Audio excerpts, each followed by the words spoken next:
Welcome back to the Hill Update. My name is Dean Allison and I am your host. As you may have heard, the World Health Organization, or the WHO, recently released its report on the study of the origins of the COVID-19 virus. The report found that the virus likely spread to people through an animal, but researchers were unable to rule out other hypotheses. The Chinese Communist officials both delayed the start of the study and prevented researchers from accessing complete original data and samples. As a result, we still don't have conclusive evidence about where the virus came from. Many have expressed serious concerns about the Chinese government's efforts to limit the WHO investigation. First, Beijing delayed its start, which in and of itself is detrimental to obtaining accurate results. When it comes to figuring out where the pandemic came from, some of the most critical clues can be found in the case files of a disease's first victims.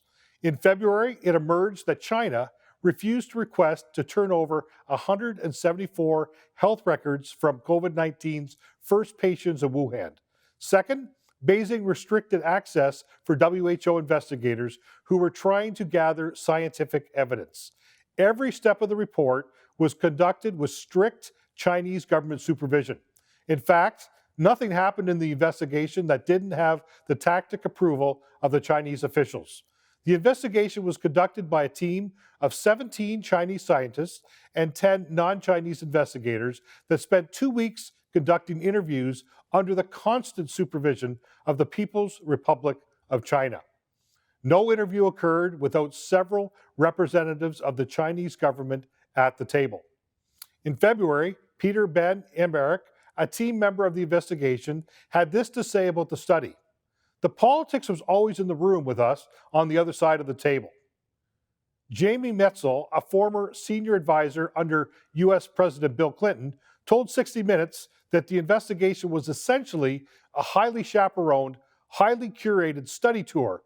This group of experts only saw what the Chinese government wanted them to see. In addition to all of this, the Wuhan Institute of Virology was almost completely excluded from scrutiny.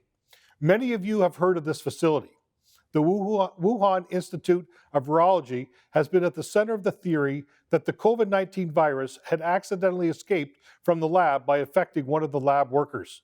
This theory, although marginal, has still not been ruled out, according to Peter Van Emerick.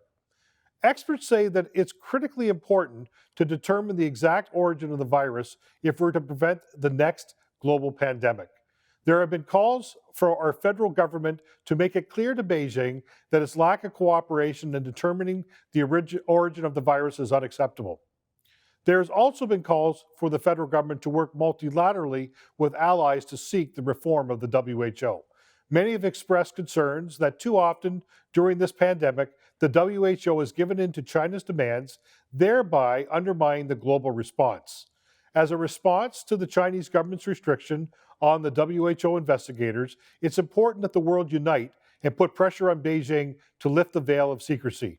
To this end, 14 countries, including Canada and the United States, issued a joint statement expressing concern with the delayed study and the lack of access to the critical data and samples. The joint statement goes on to say, and I quote, "The signatories underscore the need for robust, comprehensive, and expert-led mechanism for expeditiously investigating outbreaks of unknown origin that is conducted with a full and open collaboration among all stakeholders and in accordance with the principles of transparency, respect for privacy, and the scientific and research integrity." One can only hope that the Chinese authoritarian government will come around and see the importance of conducting such studies. What we learned could help the world in the case of future outbreaks. Working together for the health and well-being of all people should be a priority of all countries right now. Hopefully, China will eventually join this effort. My guest on the show today has done all kinds of relief work in India and Bangladesh. He's been a professional firefighter for 30 years and a position he's held as a volunteer director for the London Food Bank, where he's been involved for over 32 years. I met Glen Pearson after he was elected as the Liberal Member of Parliament for London North Centre in 2006. Glen and his wife Jane adopted 3 children from South Sudan as a result of their work in the region around opposing slavery. When we come back from break, we're going to talk to Glen about his views of living in a post-pandemic world.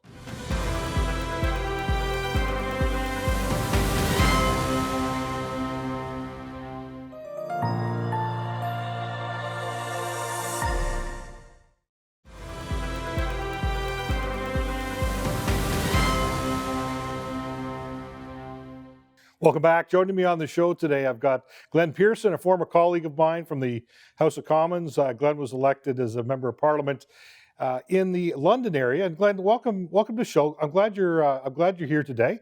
And I caught an article. You write a blog. It's called The Parallel Parliament, and you write in a contributor to an aggregator news site, a national news watch. Those of us in the business look at it, but maybe people aren't familiar with that.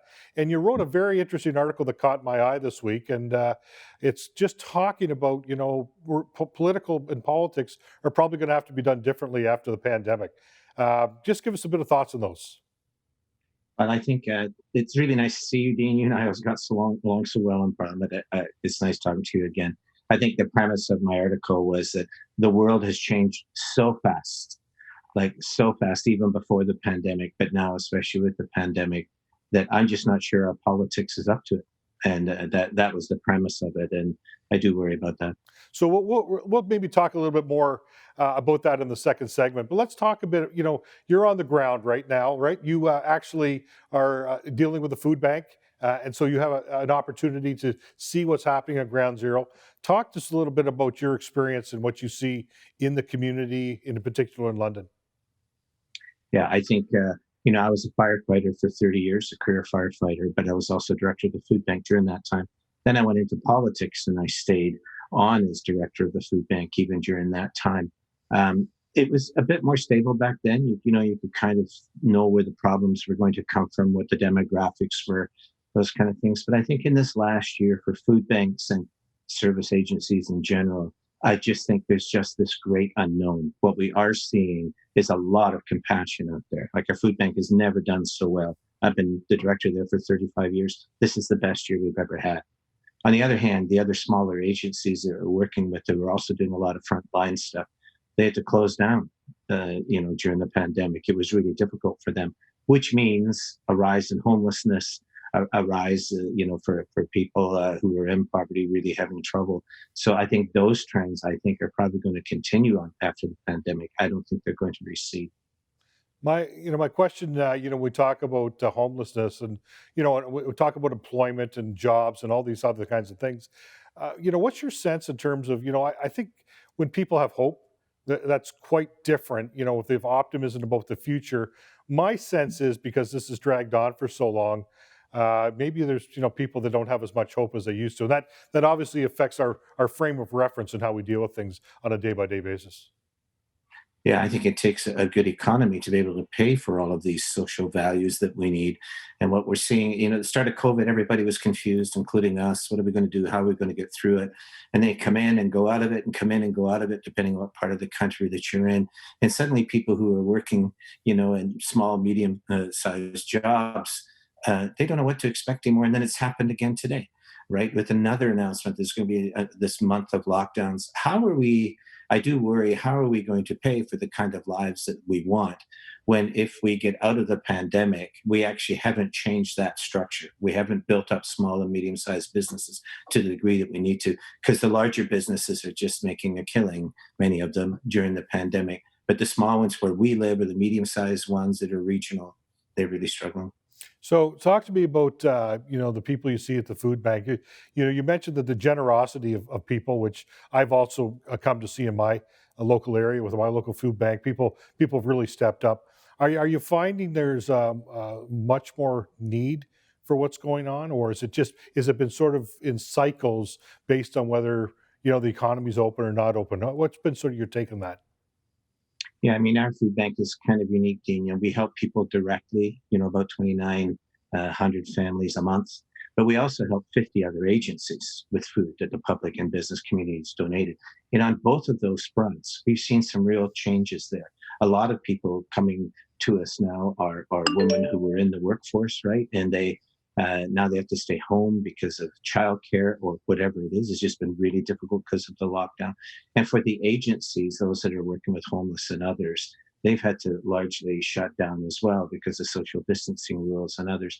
So I think as the food bank, it's a whole new world. I mean, there's all this public compassion being poured out to food banks, but how that compassion then moves out to agencies, or our demographics are changing all the time at the food bank. More seniors are coming. We just didn't know that so much a decade ago, but that's the way it is now. I think it's very turbulent. I think it's hard to know. And I think for food banks, we're not trying to play catch up, but I do think we're trying to understand what the future is going to look like. And right now, we just don't know.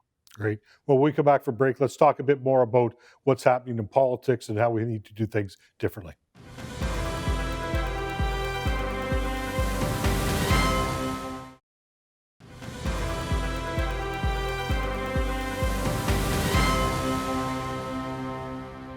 Joining me on the show today, I've got Glen Pearson from London, Ontario, and we're talking a bit about an article that he penned in a local news aggregator, talking about just some of the challenges about doing politics, and we're probably going to have to do some of these things a little bit differently. Glen, part of what you said in the article is that there's a growing economic divide. That was one thing you talked about. The other thing you talked about in the article is just the challenge that women are having, that it seems like they're disproportionately affected. They're also the ones that generally are the home care and child care falls on, and some of those things. So just let's talk a bit about some of your observations in your article.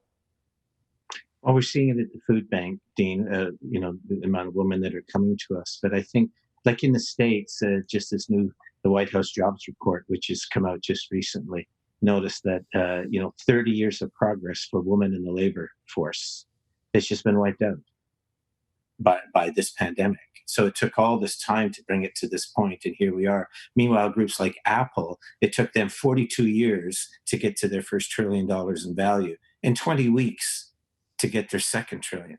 So places like Tesla are worth more than Honda and Volkswagen and Toyota, all of them combined. So there's this great inequity, it seems to me, that's going on in society, in which our politics has not been able to stop that growing divide. It's not just in Canada. I think it's around the world. And I think just where the average person lives on Main Street, working, trying to pay and put food on the table, it's just out of sync. Something is seriously wrong. And our politics needs to be focused on that. All of the parties need to be focused on that. But I just worry that there's just been this growing division that was never there for you and I, Dean, even though we were in different parties. We cooperated so well in committee. We got things done. You're seeing less and less of that as time goes on, as the decades go on even. And as that happens, life is speeding up. All of these problems are coming at us really hard, and they're global problems. I just don't think our politics is up to it. Well, and that's I'd like to explore that a little bit more, because part of the article you also said it also, because of the speed you mentioned again, right? It took them 40 plus years to get $1 trillion market cap, and then within 20 weeks it's double. So it's almost like you're saying that almost as politicians or politics in general don't have the tools to deal with the speed of which things are moving right now. Is kind of what you were trying to get at there? Yeah, I think that's right. And I think in not being able to do that, it's dividing us more regionally. Right. I mean, there's different large businesses in various parts of the country. They're very important. They need to be invested in. But the average Canadian lives in a community, going to work, 40 hours a week if they can. And in those areas, it just seems to me politics is not touching it. We might have a federal program that will really help during a pandemic, or when you and I were together, it was the 2007 recession, right? We had to put out stimulus and all that stuff, especially in the government. So we react that way. But the building of infrastructure, right, the ability to put in place those things that are really going to guarantee people work and also safety at work, so on and so forth, those things have really been let down as we've tended to focus on the economy, the stock market, the larger businesses. The smaller business, the medium-sized businesses, which occupy most of Canadians' lives, I don't think it's really showing that it's occupying the political mind very much as they focus on these larger things. I think they just can't seem to control it. And what are some of your thoughts? I mean, you talked about dealing with women in terms of some of the hardest hit. What are some of the things that you would offer up as suggestions in how we try and help that particular demographic? Like I said, very challenging times, right? And that's there's no easy fixes. So what are some of the thoughts that you see around that? Yeah, I think starting in the Brian Mulroney era, for instance, there was real talk about women's pay equity, all of those kind of things. Mulroney was really good at that, and he tried to get some things cooperated on that. But as we've moved our way through that now, we still have not achieved that, and that is a real problem. I think though that the number one issue, well, maybe two, in the service industry, which has been hit the hardest during this pandemic, if women make up the majority of workers in that service industry, and the service industry is vital. It's vital to our economy. It's also vital to people. It's how they pay their bills, and it has really really struggled with all these shutdowns and everything else. But they were struggling before the pandemic. So what is the answer to that? We need to do a better job talk about that. And the second thing I really would say, what are we going to do about childcare? The pandemic has pointed it out as well. And Mulroney pointed this out as well a long time ago. I remember talking with him about this 2 decades ago. But the whole idea that, if somebody has to stay home to take care of the children, then they're not being able to put the money and the food on the table that they need to. So we need to provide some assistance there. I'm Hold not that trying to thought, say, Glenn, and we'll come back after yeah. the break.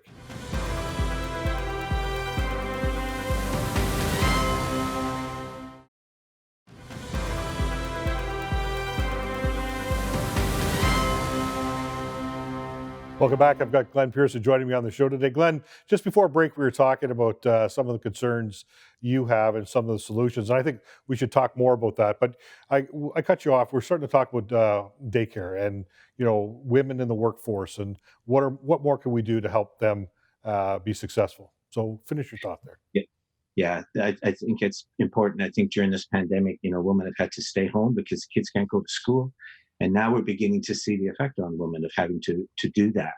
And it's really, really difficult. And I guess, when I look at somebody like you, I haven't seen you in a few years, Dean, but when I look at someone like you were one of the MPs in the House that could work with all parties. I'm colorblind, just is one of my flaws. But I remember when I came to Parliament, there was a red solution and an orange solution and a green solution and a blue solution, right? And everybody duked it out over that stuff.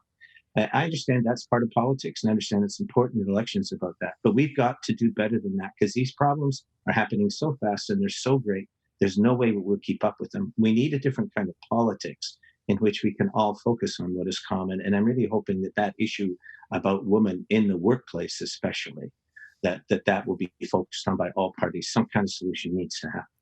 Well, and you think about how things have come across in the past, whether it's Medicare, right, or healthcare, some of these things that is sort of taking parties and taking ideas from all parties, right? And I think that typically you think that in minority governments you would do more of that, but you raise a good point. When you discount or you don't look at other people's opinions, it makes it tough, and it's tough in politics, partisan politics, to be able to set that stuff aside so you can come up with a solution based on what's best for the people that you represent. Yeah. And our infrastructure deficit is in the billions. It has been for decades, right? The Americans are talking about a $2 trillion infrastructure deficit. So these are things that we've kind of neglected as we've moved on. And citizens have to bear responsibility in this as well. We're not supposed to say that, and I'm not a politician anymore, so I can. But I mean, they just want more and more and more and faster and faster and faster. And politics is trying to keep up with that when really our roads are failing, our seaways are having trouble, we're having trouble about the environment. And then things like women in the workforce. I mean, these are fundamental things that we've been working on for decades, but it's just been too alluring to focus on all that other stuff. Good politics should never fall for that. On the other hand, if citizens are really that way and that's what they want, they might not vote for those kind of politicians that are looking for that multi-party kind of solution. So I also think citizens have really changed in the modern era, and it's really tough, and they have to bear some of the responsibility for what's happening. It's just been too easy to pick on politicians. Well, I think too, the other thing too, you would know is that I think sometimes people feel that as a citizen they can't make a difference, right? So Yeah. what's your experience been? I mean, people become a little bit jaded, right? They don't think that their opinions matter. The politicians don't listen. I think really what you're saying is that we need to learn to re-engage citizens, right? That's correct. But I'm also placing some of the blame on citizens, right? I mean, politicians are trying to keep up with all these demands that citizens have. They want so much. And in a time of attrition or in a time of pandemic, public service and sacrifice and all of those things really matter. And citizens really need to step up. And I think overall they've done that in this pandemic. Doesn't matter if it's the frontline workers or food banks or people just donating, average people. They have really come back and prioritized about those things that matter. Politics needs to build on that as we emerge out of the pandemic and figure out ways in which we can fund and also resource with good people, those kind of things that matter the most in community. Because I will say that in community during the pandemic, citizens have really come together and done quite an exceptional job at keeping their societies going. Listen, we got 20 seconds left. Any final thoughts for us in terms of what you'd suggest that we can use to do a better job? I think we need better politicians. I think we need better politicians who can work with other parties and focus on these solutions. And I also think we need better citizens, the kind of citizens that showed up during the pandemic. That's what democracy is about, the citizens and their representatives. If we can get that, if we can focus on the sacrifice and do what it's needed, I think we'll come out of this pandemic okay. If we don't, then it's just more of the same, and I worry about that. Well, listen, Glenn, thanks for joining me today, and thank you for the work that you do making your community a better place. And we'll look forward to chatting again. It's wonderful seeing you, Dean. Thanks. Well, we heard today from Glen Pearson saying, things have changed. The speed of what is happening today is maybe more than most politicians can handle. And so what Glen is suggesting is that we need to spend time, we need to engage, and we need to step up to the plate, like we've done during this pandemic in communities across this country. Thank you for joining us on the Hill Update, and I look forward to seeing you next time.